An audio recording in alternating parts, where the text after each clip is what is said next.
Kamu jelas-jelas hanyalah seorang pemabuk tidak berguna yang mabuk sepanjang hari. Tapi di luar pintu, seluruh pejabat sipil dan militer berlutut memohon agar kamu tidak minum. Bahkan sang ratu rela memberikan tahtanya kepadamu, hanya demi memohon agar kamu tidak minum. Itu semua karena seluruh keluargamu adalah pahlawan yang setia. Para tetua gugur dalam pertempuran demi Ki Agung. Kamu tadinya ingin mengandalkan bakat Dewa Pedang Anggurmu, berperang di medan tempur demi negara, namun dihalangi oleh para tetua keluarga Ye. Mereka memintamu untuk tidak pernah menginjakkan kaki di medan perang, demi melanjutkan garis keturunan keluarga Ye. Tak berdaya, kamu hanya bisa tinggal di rumah dan mabuk selama 18 tahun. Hingga Ratu Kuan Ki ingin merebut pedang Xuan Yuan keluargamu, dan memfitnah putrimu telah mencuri. Kamu membelah langit dengan satu tebasan pedang. Apa Ratu Ki Agung benar-benar berpikir bahwa keluarga Yeku tidak punya siapa-siapa? Saat ini kamu sedang berbaring di kursi goyang di bawah pohon dan tertidur lelap. Hingga seorang gadis muda berbaju merah mengguncangmu hingga bangun. Ayah, jangan tidur lagi. Ayah lupa ya kalau hari ini hari ulang tahunmu. Mendengar itu, kamu hanya bisa tertawa kering dan menggelengkan kepala. Cepat sekali ya, sudah 20 tahun berlalu. Selama bertahun-tahun ini, suku asing seringkali menyerang perbatasan. Anggota keluarga Ye gugur di medan perang demi negara.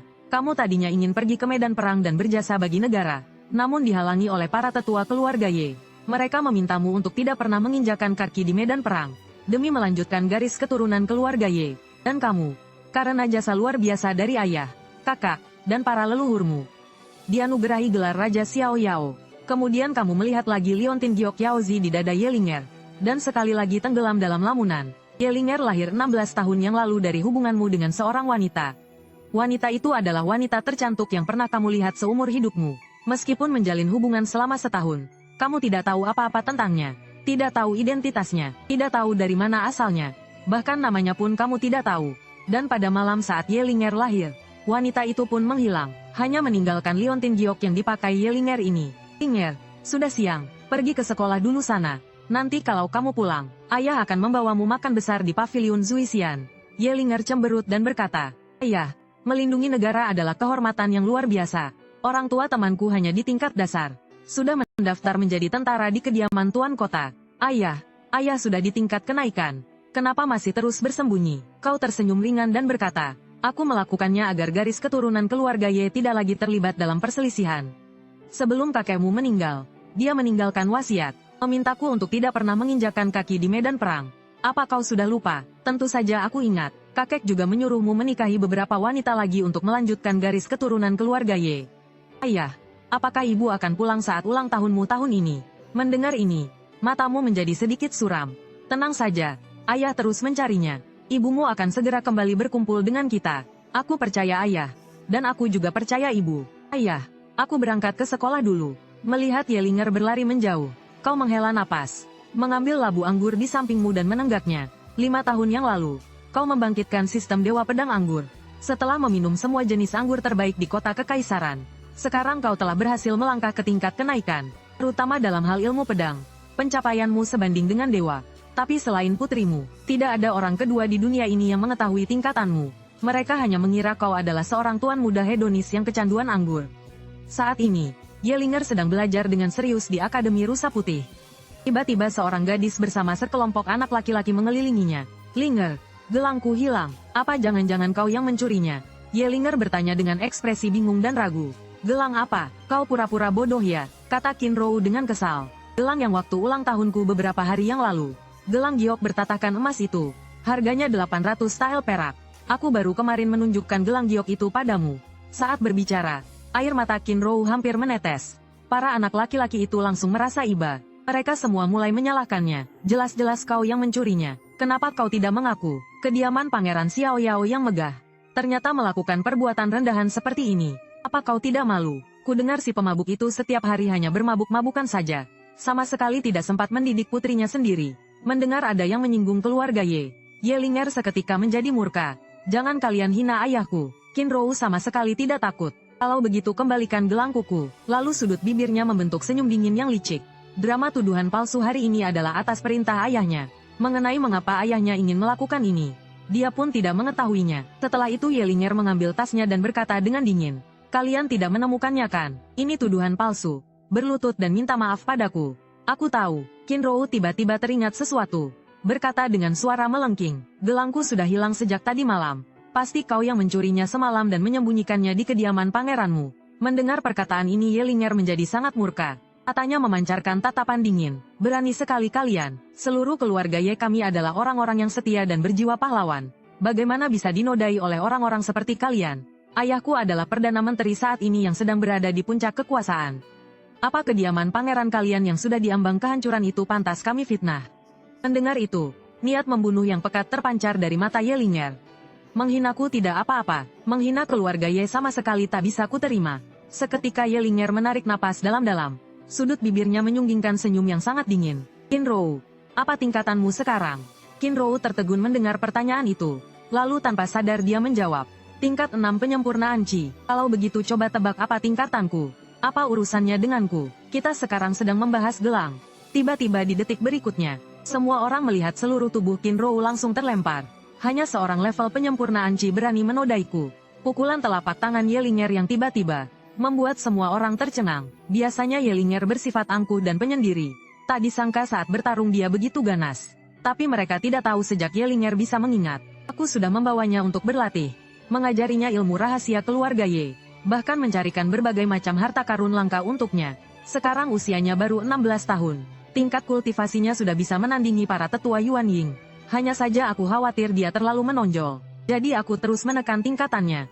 Para pria lain di sekitar yang melihat kejadian itu pun tidak bisa menahan diri untuk tidak menarik napas dalam-dalam. Meskipun mereka bersimpati padanya, tapi mereka tertahan oleh kekuatan spiritual Yelinger.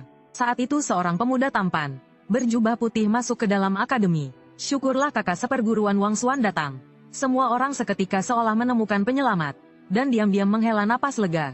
Melihat darah di mana-mana Wang Xuan menunjukkan ekspresi curiga. Ada apa ini? Kak Wang tolong aku. Yelinger tidak hanya mencuri gelang pemberian ibuku. Dia juga menyerangku, membuatku jadi seperti ini. Melihat Qinrou yang memuntahkan darah Wang Xuan pun terkejut. Adik seperguruan Ye, apa kamu tidak keterlaluan? Yelinger mengangkat bahu dan tersenyum sinis. Dia memfitnahku. Bagaimanapun juga, kamu tidak boleh memukul orang. Kamu tahu status adik seperguruan Rower. Apa kamu bisa menanggung konsekuensinya setelah memukulinya seperti ini? Saat itu Qinrou memegang tangan Wang Xuan dan berkata dengan suara tercekat. Kumohon Kak Wang bantu aku memberinya pelajaran. Asalkan kamu mau membantuku, aku akan menjadi pacarmu. Mendengar itu Wang Xuan langsung menghunus pedangnya, mengayunkan pedang dan menyerang Yelinger. Adik seperguruan Linger, maafkan aku. Kamu berani menghunus pedang. Yelinger sedikit tertegun. Di matanya yang tenang terpancar sedikit kegembiraan. Dia pun dengan santai mengayunkan pedangnya. Seketika udara di sekitarnya langsung berbalik arah. Aura ini, alam Yuan Ying. Bagaimana mungkin? Semua orang di sekitar langsung terguncang. Sampai tidak bisa berkata apa-apa. Ternyata Yelinger adalah ahli tingkat Yuan Ying. Kemudian Yelinger menghunus pedangnya dan menebas. Langsung memotong tenggorokan Wang Xuan. Mengakhiri hidupnya. Lalu Yelinger kembali menunjuk ke arah Qinrou. Kamu mau mati, atau mau mengatakan yang sebenarnya? Wajah Qinrou berubah pucat. Dia sama sekali tidak boleh mengakui telah memfitnah Yelinger. Kalau tidak, reputasinya di akademi akan hancur total. Tetapi jika dia tidak mengakuinya, merasakan rasa sakit yang samar dari luka di betisnya. Untuk pertama kalinya Qinrou merasakan keputusasaan yang tak berdaya ini. Di sisi lain kamu tiba di atas padang belantara. Tanganmu memegang gagang pedang di pinggangmu. Kemudian satu tebasan pedang membelah langit menjadi dua. Seketika puluhan ribu cahaya pedang turun bagaikan hujan. Dan tempat yang dituju ujung pedang itu adalah para monster iblis. Tempat mereka paling merajalela. Punggungan 10.000 iblis. Pada saat yang sama di dalam istana kekaisaran, para menteri ketakutan hingga bersembunyi di bawah meja bambu sambil gemetaran. Sekelompok pengawal kekaisaran berjaga ketat di sekitar. Tetapi wajah mereka semua juga pucat pasi. Sungguh tidak disangka di dalam kota kekaisaran. Ternyata ada seorang dewa pedang seperti ini. Namun saat ini kamu tidak tahu. Tebasan pedang ini mengguncang seluruh kota kekaisaran.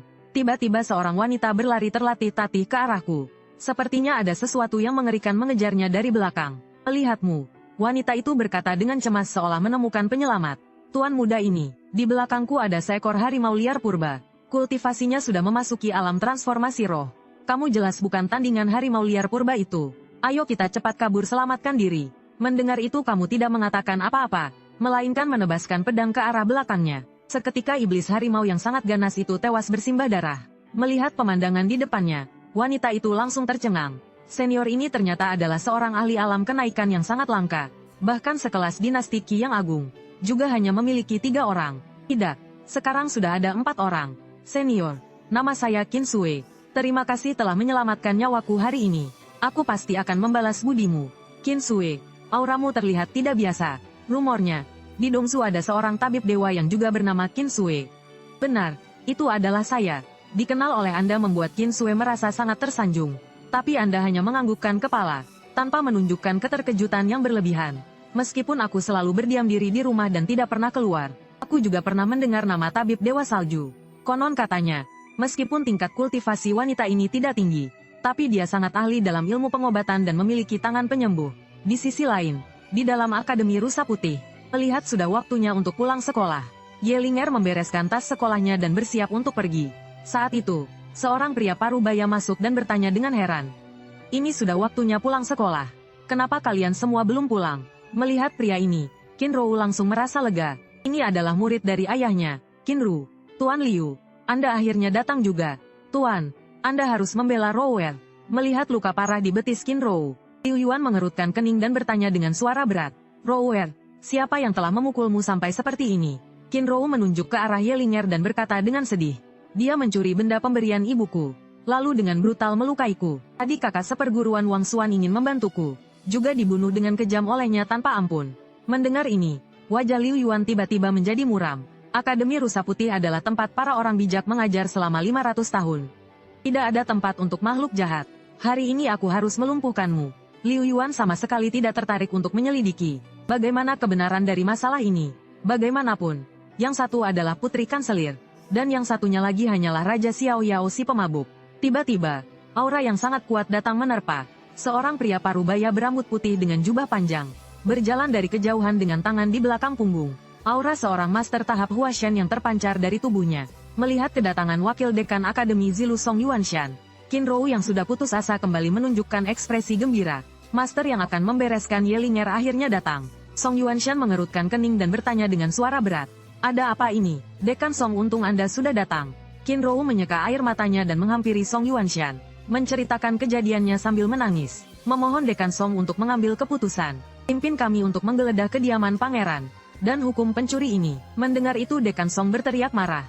Konyol, keluarga Ye adalah keluarga pahlawan yang setia dan bersih. Mana mungkin seumur hidupnya melakukan hal hina seperti itu.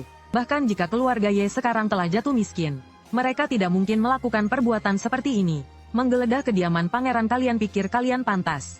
Mendengar ini Qinrou langsung tercengang.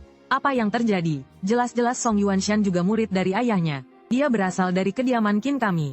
Kenapa Song Yuanshan malah tidak membantuku dan malah membela Yelinger? Sementara Yelinger yang mendengar perkataan ini yang tadinya berekspresi dingin, akhirnya secerca kehangatan muncul di matanya. Setidaknya masih ada orang yang ingat bahwa keluarga Ye adalah keluarga pahlawan yang setia. Dia tidak bisa menahan matanya yang memerah. Dengan tulus dia sedikit membungkuk pada Song Yuanshan. Dekan Song, terima kasih. Linger, kamu tidak perlu berterima kasih. Aku percaya pada ajaran keluarga Ye. Aku percaya pada keturunan keluarga Ye. Mereka tidak akan pernah melakukan perbuatan tercela. Selain itu, masalahmu dengan Wang Xuan akan aku selidiki dengan jelas. Kamu boleh pergi sekarang. Tepat pada saat ini seorang lagi dari tahap Huashan, seorang pria parubaya masuk ke dalam aula belajar. Dia adalah wakil dekan Chen Hai.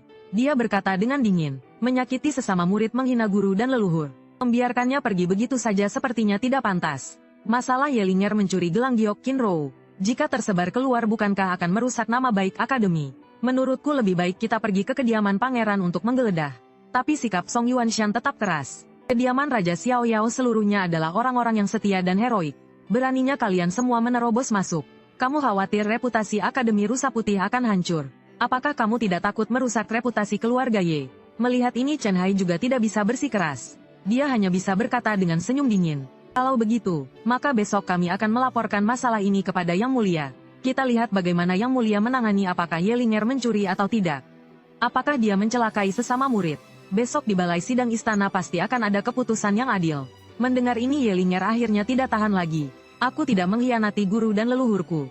Mereka yang salah. Ayah bilang, di dunia ini yang kuatlah yang dihormati. Kekuatan mereka tidak seberapa tapi berani memfitnahku. Bahkan jika aku membunuh mereka itu pantas mereka dapatkan. Setelah itu Yelinger tidak lagi memedulikan semua orang. Langsung menyandang tasnya dan pergi dengan santai. Dengan kekuatannya saat ini dia masih belum bisa mengalahkan Chen Hai dari alam transformasi dewa. Tapi dia punya ayah, alam transformasi dewa yang sepele di hadapan seorang ahli agung Ascensi. Hanyalah seekor semut yang bisa dimusnahkan dengan jentikan jari. Sementara Qin Rou yang bersembunyi di belakang Chen Hai, saat ini diam-diam mengambil keputusan dalam hatinya. Dirinya bagaimanapun juga harus membalas dendam. Keluarga Ye sekarang sudah lama dianggap sebagai pion yang dikorbankan. Sedangkan ayahnya adalah Perdana Menteri yang posisinya di bawah 1 orang dan di atas puluhan ribu orang. Memiliki perlindungan dan dukungan dari Kaisar Wanita, masih tidak bisa membereskan keluarga Yemu yang kecil ini. Di sisi lain kamu baru saja masuk kota dan berencana meninggalkan Qin Sue. Tapi Qin Sue terus mengobrol denganmu. Jadi karena tidak ada pilihan lain kamu pun terpaksa membawa tabib sakti Sue ini pulang ke rumah. Sesampainya di kediaman Raja Xiao Yao, Qin Sue mengeluarkan 3 labu indah dari cincin penyimpanannya. Ku punya 3 guci arak pelupa kesedihan. Ini diseduh oleh Dewa Arak dari Zhongzhou Wuyouzi. Beberapa hari yang lalu senior telah menyelamatkan nyawa junior ini. Junior ingin memberikan 3 guci arak ini kepada senior sebagai tanda terima kasih. Karena dia menemukan bahwa kamu sangat suka minum arak. Tadi di sepanjang jalan kamu terus minum seteguk demi seteguk tanpa henti. Melihat 3 guci arak indah yang diberikan oleh Qin Sue, matamu seketika berbinar. Kamu sudah lama ingin mencicipi masakannya. Tapi Zhongzhou terlalu jauh dan kamu malas keluar dari kota kekaisaran. Jadi tidak pernah ada kesempatan untuk berkunjung. Tak disangka hari ini ada kejutan yang menyenangkan. Tiba-tiba terdengar suara ringkikan dari udara. Terlihat seekor burung terbang masuk dari luar ke dalam kediaman. Lalu mendarat dengan mantap di bahuku. Xiao Bai lapar lagi. Hidungmu ini benar-benar lebih tajam dari anjing. Qin Sue tertegun, bertanya dengan hati-hati. Senior, kalian saling kenal. Tabib Dewa Sue, apakah kamu tahu bahwa di Kekaisaran Daqi ada seekor Phoenix suci pelindung negara? Tentu saja aku tahu. Phoenix suci pelindung dinasti Daqi dihormati sebagai Raja Phoenix Api. Dia adalah raja dari segala burung. Ku dengar tingkat kultivasinya telah mencapai alam kenaikan. Tidak hanya kekuatannya yang hebat, statusnya bahkan setara dengan Kaisar Daqi. Benar, Tabib Dewa Sue memang berpengetahuan luas. Tapi ada satu hal yang mungkin tidak kamu ketahui. Xiao Bai adalah keturunan dari Phoenix suci itu.